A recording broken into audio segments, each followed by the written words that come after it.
Grace is there.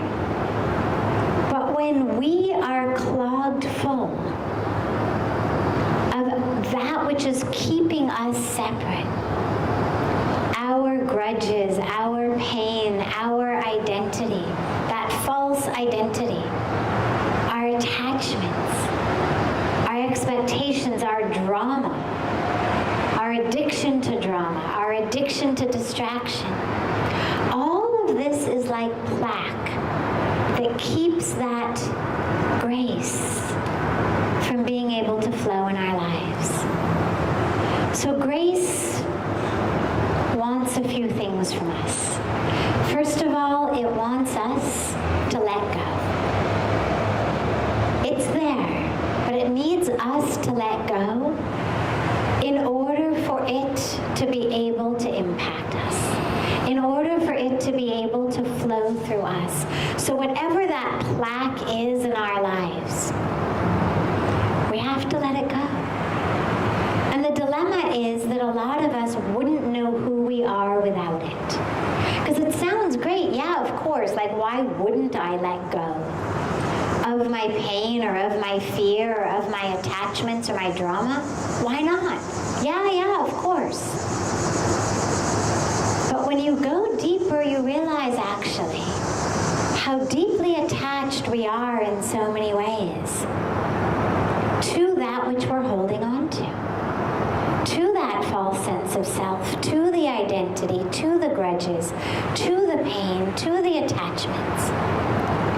So we have to let go. My favorite story about this is the city in India that was overrun by monkeys. Started with monkeys, we come back to monkeys. Overrun with monkeys. And they wanted to get rid of the monkeys, but in a very gentle, loving way. In India, we don't kill things. So they developed this technique where they took coconuts and they emptied out the coconut. And in the coconut, they put something that monkeys love, a sweet, a piece of fruit. Now, here was the trick. They made the hole in the coconut just big enough for an empty hand to go in, but too small for a closed fist to come out. So the monkeys would stick their hand in and they'd grab a hold of this precious prize, this treat, and they'd close their fist and then they couldn't get their hand out. Now, when I first heard this, I thought, well, they're our closest DNA relative. They're going to just let go. They're going to figure this out. They're going to let go and pull out their hand and save themselves. Because of course, if you've got 4 legs and one of them is stuck in a coconut, you can't run, you can't climb trees, you can't do anything. But they didn't. And it became this very perfect, foolproof way of catching the monkeys and taking them back into the jungles.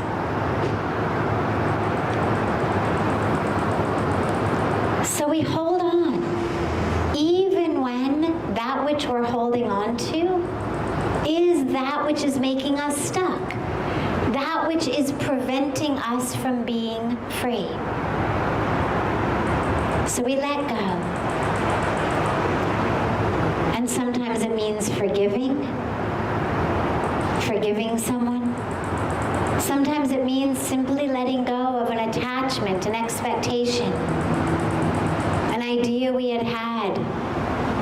Sometimes it means letting go of a concept of our own self based on an untruth. We let go. The second thing grace wants from us is to serve. Because when we serve others, it gets us out of ourselves. When we serve others, it opens up the flow of grace. And this is why from the beginning, Pujya Swamiji told me, but all of us, one of his core teachings is always serve and serve and serve. People think it's about somehow cleaning your karma.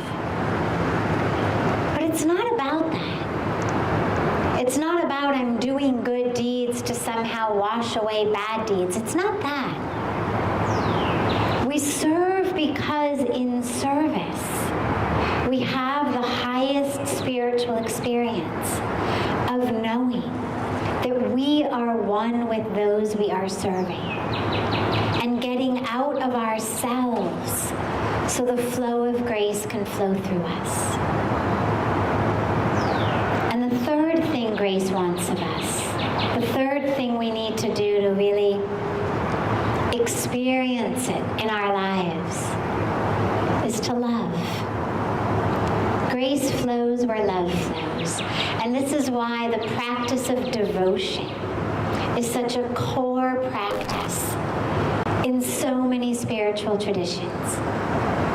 When you love, and especially when you love God,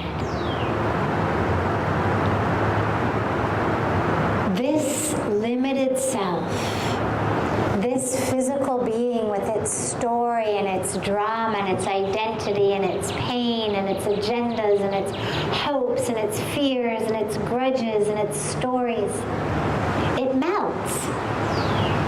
When you are in the arms of the beloved, you melt and you merge into love.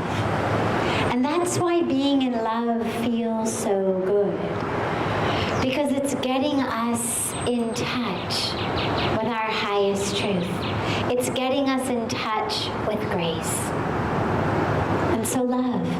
And if you can't love God right away, don't worry. Love anyone, love anything. But love the essence of who they are. When you love only form, it's lust. If what you love is spirit, soul, essence, you're loving God, you're loving the divine, you're loving spirit in them. So it doesn't have to be romantic. Love your grandma. Love your parent. Love your sister or brother. Love your best friend. Love the tree in your backyard.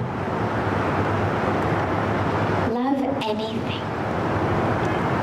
But love. And then ultimately, love God.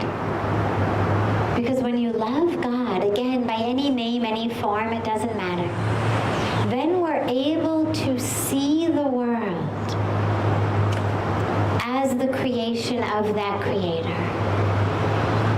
And then literally in every blade of grass, in every leaf on every tree, in every apple, in every butterfly, we see grace and we experience grace. And it is there for you. My story is a story for you. Because if there is a part in you that feels like, well, that sounds great, maybe next life I can also do that. Or that sounds great, but here's what's happened to me, or here's what I've done, or here's my addiction, or here's where I struggle. If there's a tiny voice in you that says that, then just assume that I've come here today for you. Because I know struggle, and I know pain, and I know suffering, and I know grace, and I know freedom, and I know divine bliss. And if I can know that, and I didn't do anything special for it either, other than have my heart open to it and be prepared to let go of that which was keeping me from it. And so, know, please, know that grace is there for you, waiting for you, in fact. And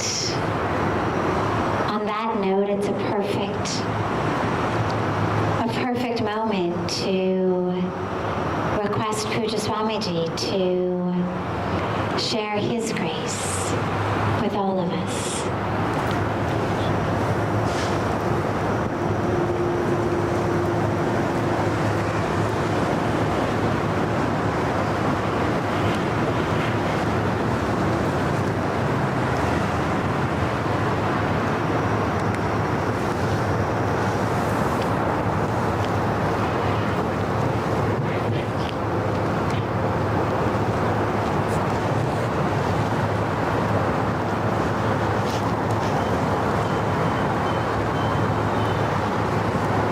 Just hang it on the other side.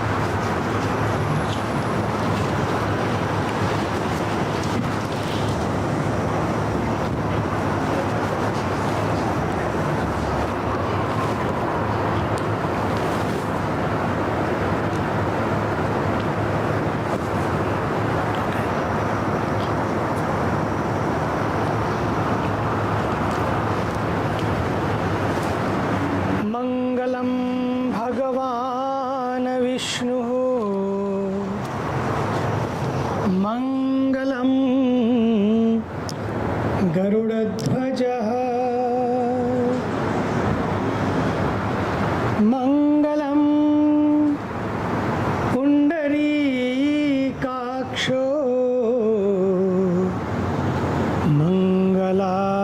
मङ्गलायतनो हरिः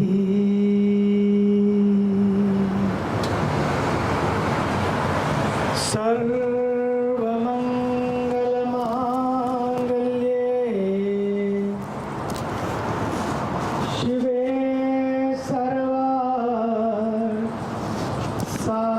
सर्वार्थसाधिके शरण्ये त्र्यम्बके Gauri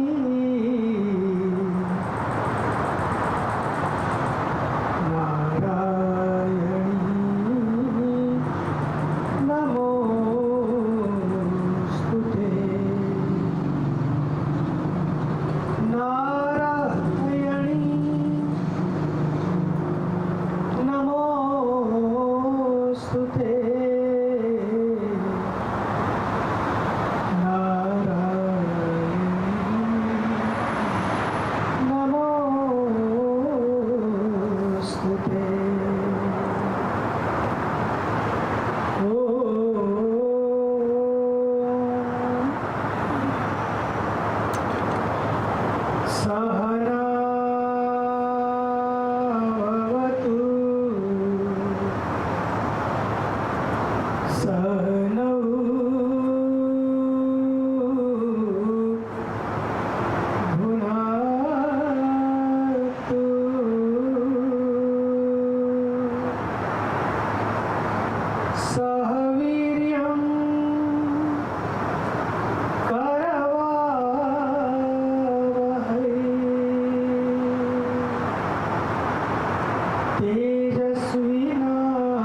Respected Sadhviji,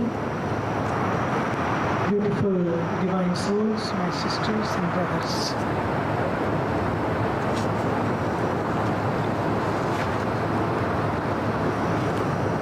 It's such a wonderful place.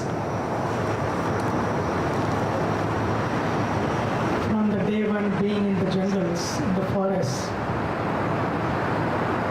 and then being in the ashram, on the banks of the Ganga, being in the Himalayas.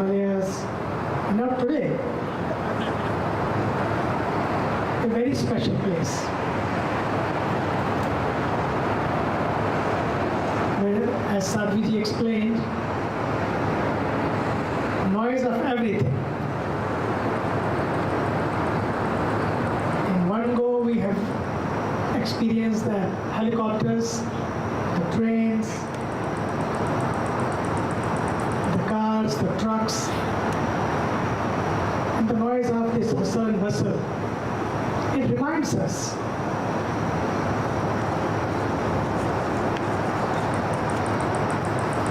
that that noise is going to be there. Is there, is going to be there.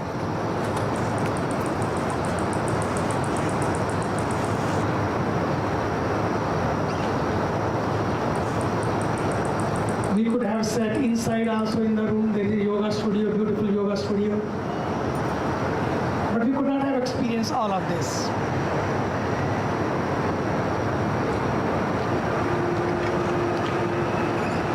And it reminds me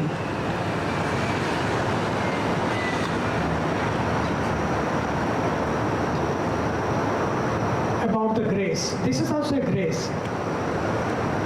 Grace is not only happens in the temples or in the church or in the synagogue or in the religious places. Grace can happen everywhere as Sadhviji. Grace is happening. How we take this experience? This is also a miracle to teach us a lesson, a great lesson of life. How to live.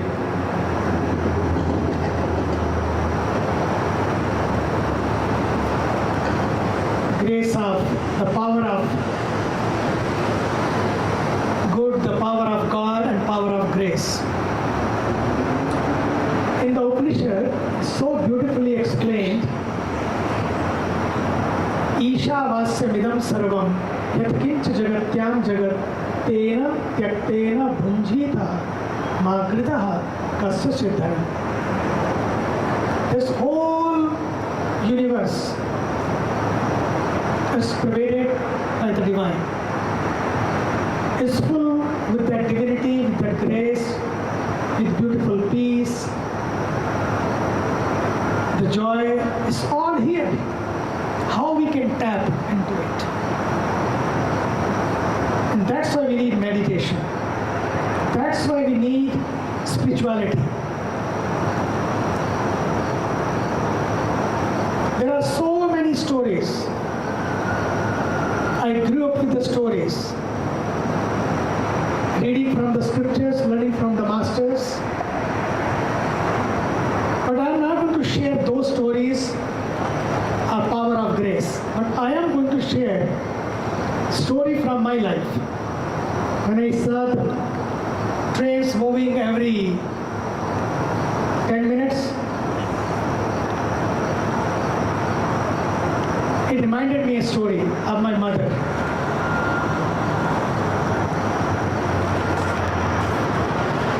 I was very young, maybe 7 years old.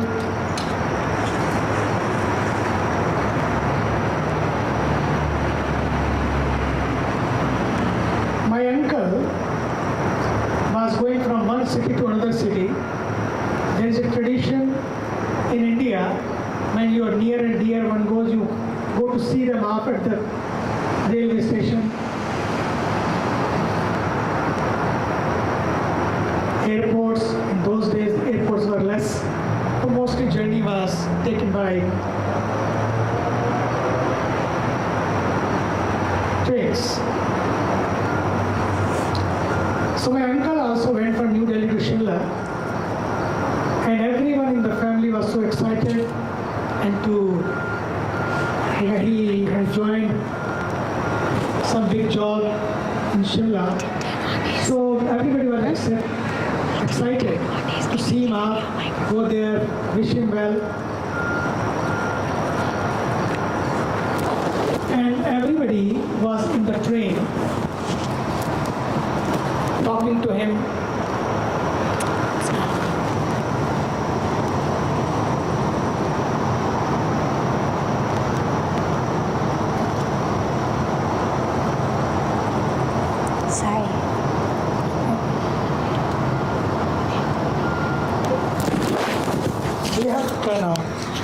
turn it on always. To accept the grace also, to receive the grace. I have to speak like this? Okay.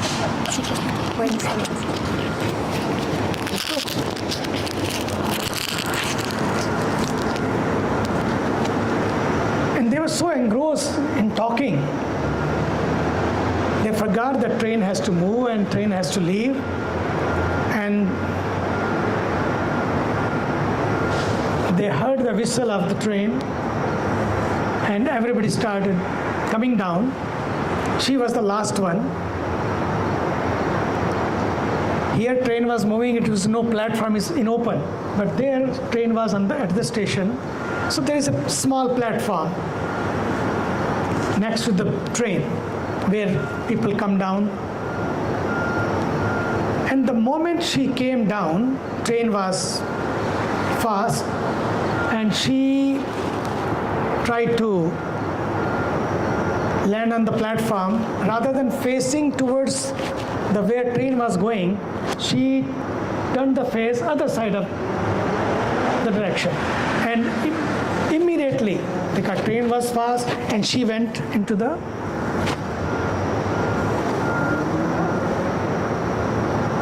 platform, between the platform and the train.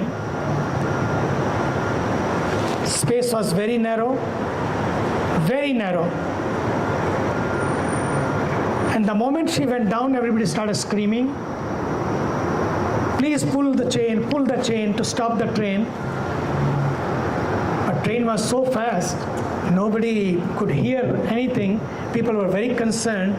When people noticed somebody in the train, by the time they pulled the chain, whole train was passed to the station, and everybody was so scared that she's over. There's a very scary moment. But the moment train passed by the station, she stood up, like as nothing happened. And Sadhguru, Sadhguru, Sadhguru, my divine master, my divine master. And saying this, she stood up. She comes like as nothing happened. And she was explained, you fell, you were gone, and this is a miracle. This is a grace of the divine that you are saved.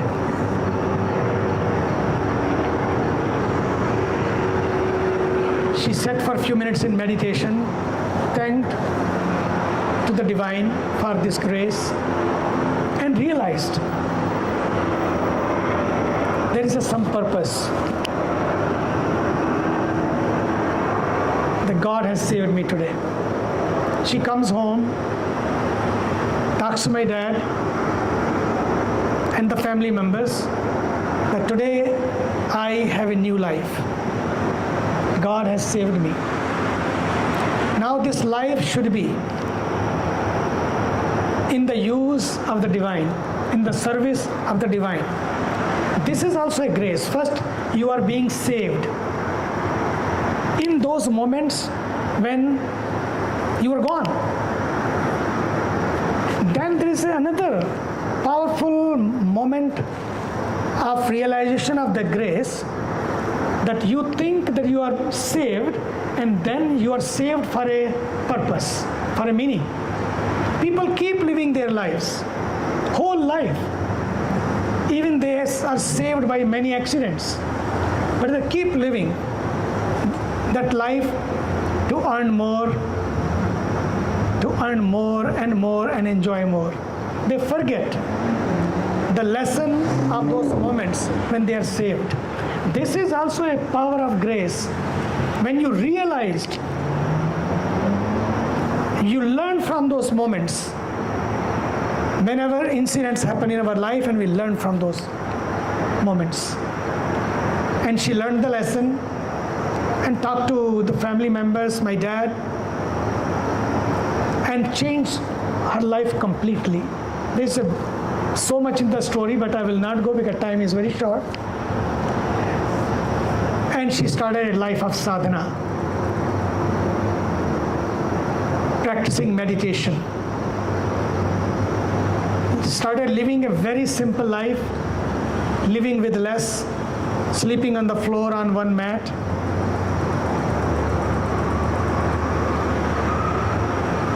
And started serving the society and meditating more and more. I have seen her in my young age, 3 hours sitting in meditation, like a stone, gone, so much into it. And that was a moment for me also.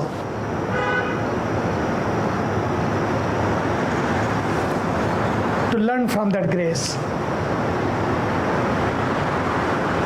The power of grace shown me the path from the day one. And then, because of that beautiful sanskaras, beautiful values, got from my mother, received from my family, then the moment came when I received the grace of my master. He appears one day, again is a long story, I will not go into it. Sadhviji has written that book also, by the grace of God. His whole life is by the grace of God. All those experiences are shared there.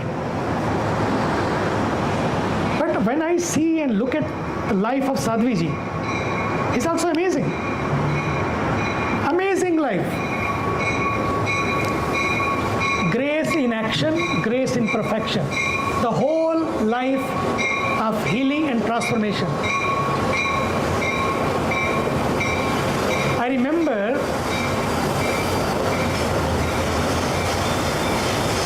when she came 25 years ago to Rishikesh.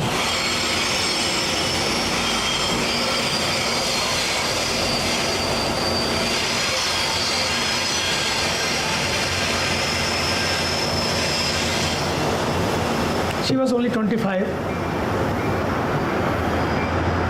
graduated from Stanford, doing her PhD in neurochild psychology, and midst of her PhD program, she comes to Rishikesh.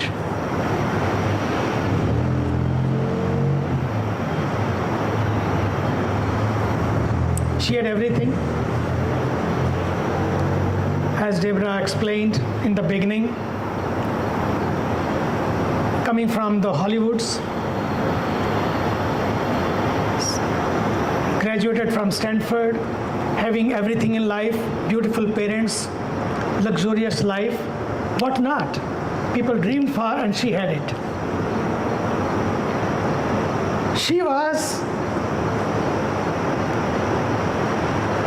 beautifully set outside, but she was not set inside. Lord Buddha had a beautiful, beautiful life, amazing palace. Her father was so famous. You name it and he had it. Beautiful wife, beautiful child, beautiful palace, everything was there.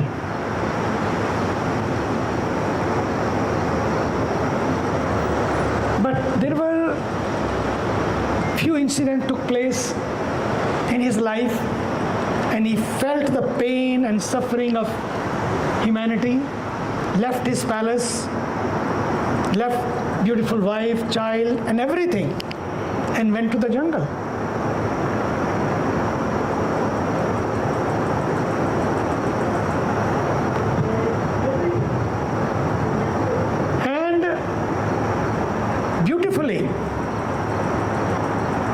His life is explained how he went through so much sadhana, rigorous penance, and he got enlightened.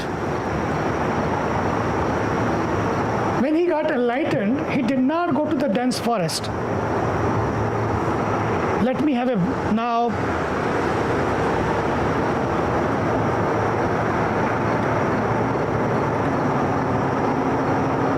advanced course. He did not go for advanced course. He came back to the city. He came back to the people.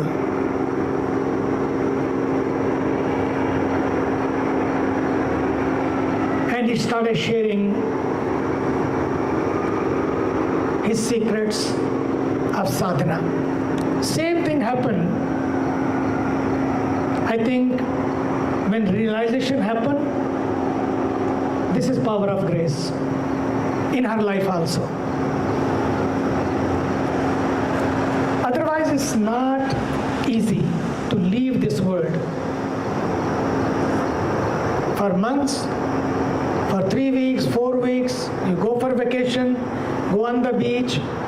Yes, rather than going to Goa, she came to Ganga. Good, but maybe for a few weeks. But for entire life, this is a grace. This is power of grace. And then, being there, she learned the lesson.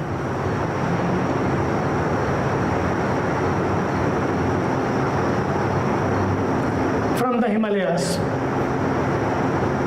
from the secrets of the Himalayas on the banks of Ganga. And she learned how to forgive others. She had so much in her story, like everyone, and she learned how to forgive. I remember the day when she shared all those pains and sufferings and so many things, so many stories.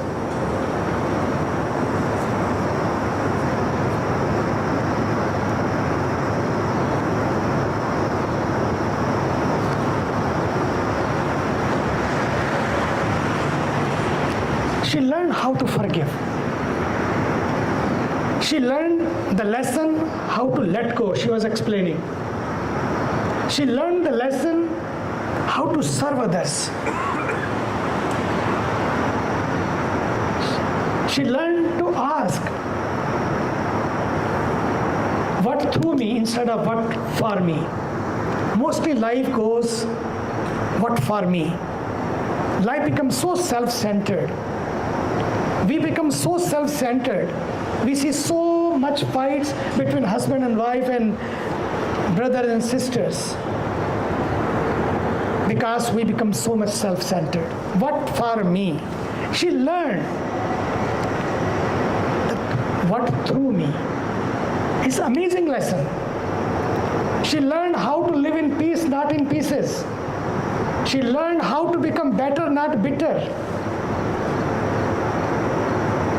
She learned how to live in the noise and how to become noiseless. She learned how to become set when things are upset. She learned the lesson of how to go, not to go up and down when things go up and down.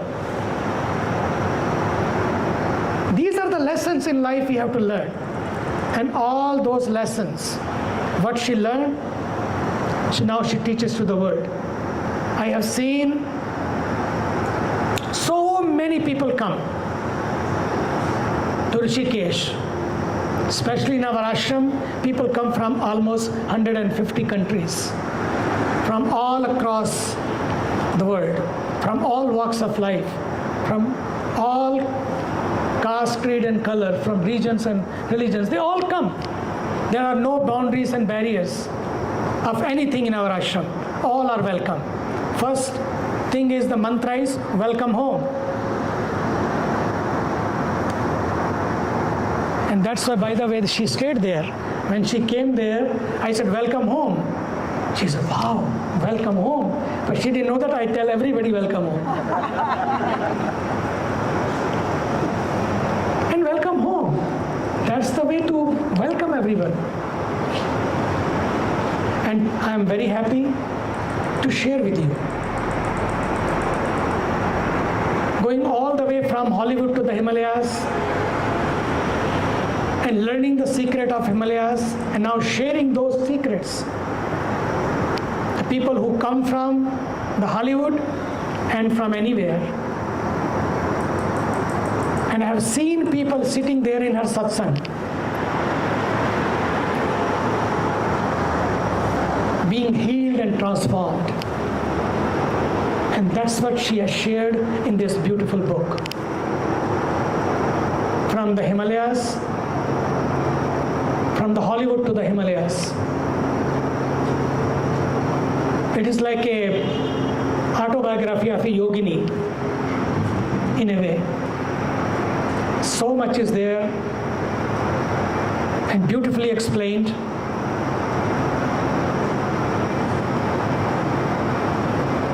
And you will find in this book how to become free. How to have that real freedom.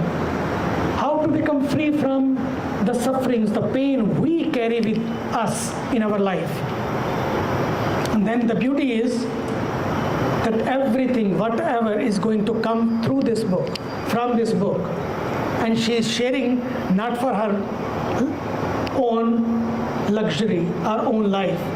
She said 100% of all of the proceeding come from this sale, from this book. I want to share to make the world a better world. For women empowerment, for children welfare programs, for water, rivers preservations, and for environment preservation. I think, Sadhviji, it's not only your life is grace in action, but through this book, whoever will learn and take these messages will become life of grace in action and perfection. God bless you.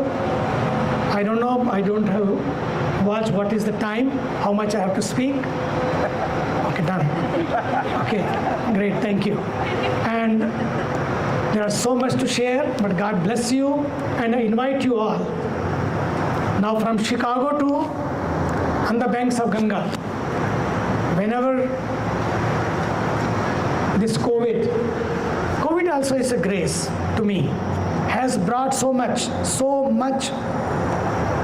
awareness what life stands for.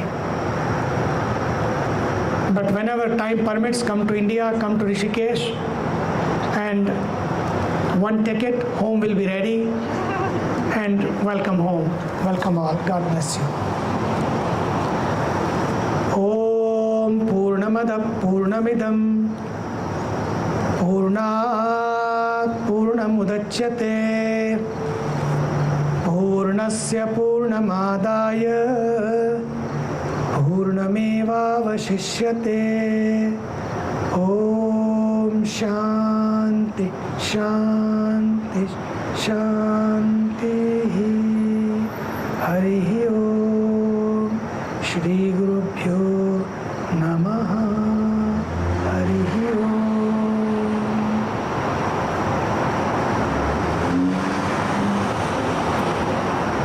Last but not the least, thank you for this beautiful place being shared by our divine host and beautiful Deborah to organize this program, and beautiful this, our host, Jody. Wonderful. I am very happy. I noticed whoever came went all the way, bring the mat, gave it to them to make others comfortable. This is yoga. This is meditation.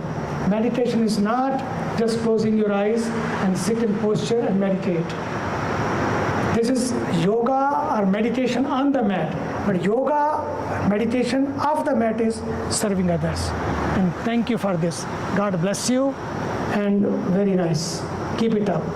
Last but not the least, our host Bikram Shah. How is that? Bikram Shah. His divine daughters are also serving.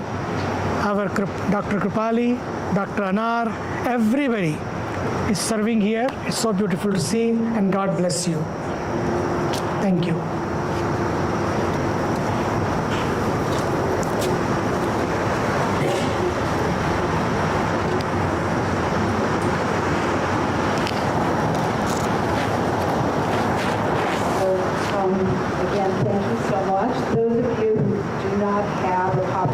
book. Really, it reads like a modern-day adventure story. But it also is incredibly life-changing. If you like what you heard tonight, that is just the tip of the iceberg. This is one book for your life. One book for your life.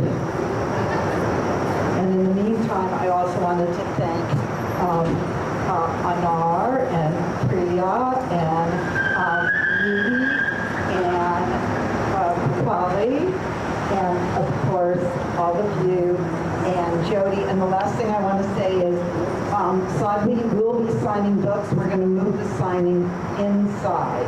So when you purchase the book, we will take the book. Will we go around now? Yeah, so